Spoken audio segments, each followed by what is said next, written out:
गर्मी दस्तक दे चुकी है। एक तरफ पसीना बहने लगा है तो वहीं हलक भी सूखने लगा है।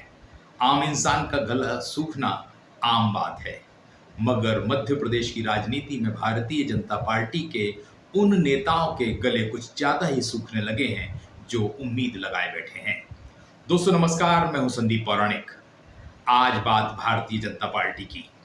भारतीय जनता पार्टी में प्रदेश अध्यक्ष कौन होगा, इसका ऐलान कब होगा, ये बड़ा सवाल बना हुआ है। वैसे तो वर्तमान के प्रदेश अध्यक्ष विष्णुदत्त शर्मा को 5 साल से ज्यादा इस पद पर हो गए हैं और लगातार यही कहा जा रहा है कि राज्य को जल्दी ही नया अध्यक्ष मिल जाएगा। विधानसभा चुनाव हुए, लोकसभा चुनाव हुए, वक्त गुजर गया और जनवरी से ये कहा जा रहा है कि अगले पखवाड़े, फिर अगले पखवाड़े, यूं सारी बातें चल रही हैं, मगर अध्यक्ष कौन होगा ये तय नहीं हो पा रहा है। हाँ, ये बात अलग है कि कई बड़े नाम चर्चाओं में हैं।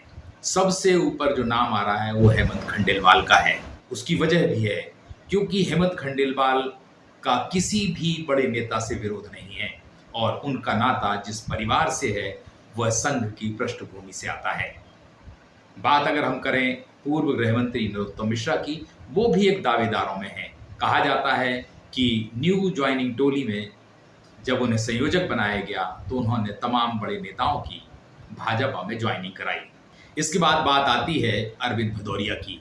वे भी सामान्य वर्ग से हैं और वे अखिल भारतीय विद्यार्थी परिषद से जुड़े रहे हैं।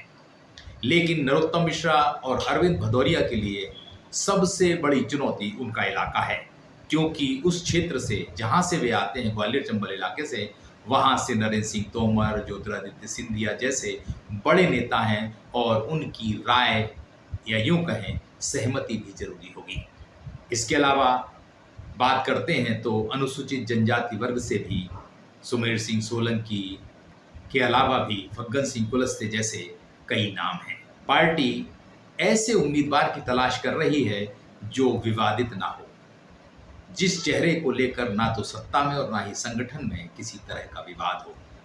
इसके अलावा भी पिछड़े वर्ग के नेता दावेदार हैं, तो वहीं अनुसूचित जाति वर्ग से लाल सिंह आर्य का नाम लिया जा रहा है। कुल मिलाकर हम देखें तो करीब 8 नाम चर्चाओं में हैं। लेकिन कहा यह जा रहा है कि जिन नामों की चर्चा है उनके साथ वर्तमान प्रदेश अध्यक्ष विष्णुदत्त शर्मा भी रेस में शामिल हैं।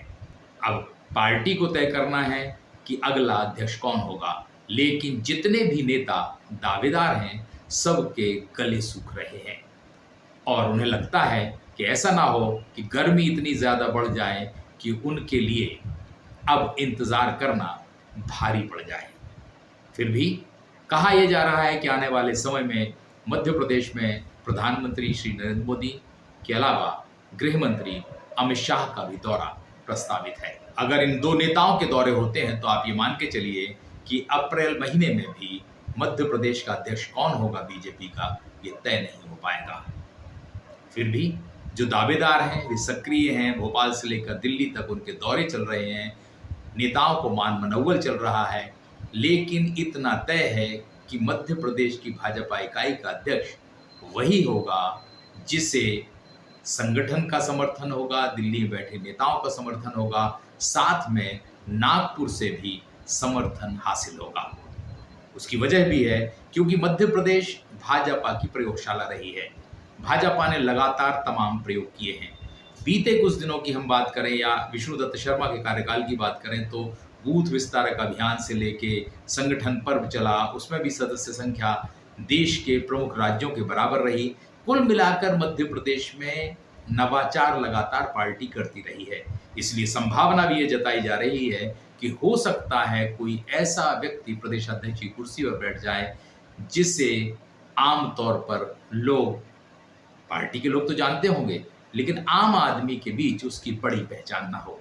उसका कारण भी है क्योंकि राज्य में फिलहाल कोई चुनाव नहीं है, 4 साल बाद चुनाव है और जो नया अध्यक्ष होगा उसका कार्यकाल 3 साल का होगा।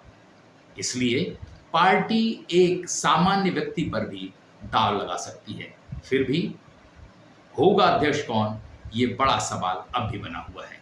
दोस्तों आज के लिए इतना ही। नमस्कार।